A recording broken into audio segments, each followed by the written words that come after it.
GST নিয়ে কেন্দ্রের প্রস্তাবে শিলমোহর দিল জিএসটি কাউন্সিল।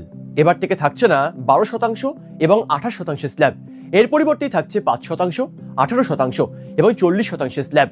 বুধবার বিকাল অর্থাৎ 3রা আগস্ট এমনটাই জানালেন কেন্দ্রীয় অর্থমন্ত্রী নির্মলা সীতারামন। তিনি আরও জানিয়েছেন, এর ফলে উপকৃত হবেন আমার আপনার মতো অনেক সাধারণ মানুষও। তবে কোন কোন জিনিসের দাম কমলো আর কোন কোন জিনিসের দাম বাড়লো, চলুন সেটা এক নজরে দেখে নেওয়া যাক। দাম কমেছে। তেল, শ্যাম্পু, সাবান, রান্নার জিনিস, টুথব্রাশ, টুথপেস্ট থেকে শুরু করে যাবতীয় নিত্য প্রয়োজনীয় জিনিসের উপর জিএসটি কমে 5%। ঘি, চিজ, ভারতীয় রুটি থেকে শুরু করে আরো একাধিক দ্রব্যে জিএসটি শূন্য। এসি, 32 ইঞ্চির টিভি, ছোট গাড়ি থেকে শুরু করে আরো নানা জিনিসে জিএসটি কমে 18%। একাধিক জৈব কীটনাশক এবং কৃষি উপকরণে ব্যাপকভাবে জিএসটি কমানো হচ্ছে। হস্তশিল্প এবং শ্রমনির্ভর শিল্পের উৎপাদনের উপর জিএসটি কমিয়ে 5% করা হচ্ছে। সিমেন্টের উপর জিএসটি কমে 18%। ক্যান্সারের ওষুধ এবং আরো কিছু জীবনদায়ী ওষুধের উপর জিএসটি শূন্য।